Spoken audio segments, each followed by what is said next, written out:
ಸಮುದಾಯ ಆರೋಗ್ಯ ಕೇಂದ್ರದಲ್ಲಿ ಮಂಗಳವಾರ ಸಾಯಂಕಾಲ ಆರೋಗ್ಯ ರಕ್ಷಾ ಸಮಿತಿ ಸದಸ್ಯರ ಸನ್ಮಾನ ಕಾರ್ಯಕ್ರಮ ಜರುಗಿತು. ನಾಲತವಾಡ ಸಮುದಾಯ ಆರೋಗ್ಯ ಕೇಂದ್ರದ ಆರೋಗ್ಯ ರಕ್ಷಾ ಸಮಿತಿಯ ಸದಸ್ಯರಾಗಿ ಆಯ್ಕೆಯಾದಂತಹ ಡಾಕ್ಟರ್ ರಾಜೇಂದ್ರ ಗಲಗಲಿ, ಮೊಹಮ್ಮದ್ ಯೂನಸ್ ಮೂಲಿಮನಿ, ಸಿದ್ದಣ್ಣ ಕಟ್ಟಿಮನಿ, ವಿನೋದ ಅಮತಿಗೌಡ ಇವರಿಗೆ ಆರೋಗ್ಯ ಕೇಂದ್ರದ ವತಿಯಿಂದ ಸನ್ಮಾನಿಸಲಾಯಿತು. ನಂತರ ವೈದ್ಯಾಧಿಕಾರಿ ಡಾಕ್ಟರ್ ರಂಗನಾಥ್ ವೈದ್ಯ ಮಾತನಾಡಿ, ಸರ್ಕಾರ ಆರೋಗ್ಯ ರಕ್ಷಾ ಸಮಿತಿಯ ಆಯ್ಕೆ ಮೂಲಕ ಆಸ್ಪತ್ರೆಯ ಅಭಿವೃದ್ಧಿಗೆ ಸ್ಥಳೀಯರ ಪಾಲ್ಗೊಳ್ಳುವಿಕೆಯನ್ನು ಹೆಚ್ಚಿಸುವಂತಹ ಉದ್ದೇಶವನ್ನು ಹೊಂದಿದೆ. ಸಮಿತಿಯ ಸದಸ್ಯರು ಆಸ್ಪತ್ರೆಯ ವ್ಯವಸ್ಥೆ ಸುಧಾರಣೆ, ರೋಗಿಗಳಿಗೆ ಉತ್ತಮ ಸೌಲಭ್ಯ ಒದಗಿಸುವುದು ಹಾಗೂ ಸಾರ್ವಜನಿಕರ ಸಮಸ್ಯೆಗಳನ್ನು ಪರಿಹರಿಸುವಲ್ಲಿ ಪ್ರಮುಖ ಪಾತ್ರ ವಹಿಸಬೇಕು ಅಂತ ಹೇಳಿ ತಿಳಿಸಿದರು.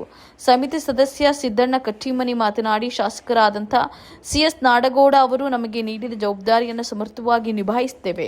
ಆಸ್ಪತ್ರೆಗೆ ಅಗತ್ಯವಾದ ಸೌಲಭ್ಯಗಳನ್ನು ಒದಗಿಸುವುದು ಹಾಗೂ ಇಲ್ಲಿನ ವ್ಯವಸ್ಥೆಯನ್ನ ಸುಧಾರಿಸಲು ಪ್ರಾಮಾಣಿಕವಾಗಿ ಕೆಲಸ ಮಾಡ್ತೇವೆ ಅಂತ ಹೇಳಿ ತಿಳಿಸಿದರು.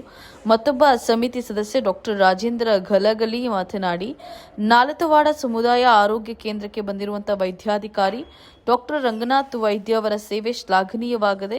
ಶಾಸಕರು ನೀಡಿದ ಜವಾಬ್ದಾರಿಯನ್ನು ನಾವು ಸಮರ್ಪಕವಾಗಿ ನಿರ್ವಹಿಸುತ್ತೇವೆ ಅಂತ ಹೇಳಿ ತಿಳಿಸಿದರು. ಈ ಸಂದರ್ಭದಲ್ಲಿ ಸಮುದಾಯ ಆರೋಗ್ಯ ಕೇಂದ್ರದ ವೈದ್ಯರು, ಸಿಬ್ಬಂದಿ ಹಾಗೂ ಇತರರು ಉಪಸ್ಥಿತರಿದ್ದರು.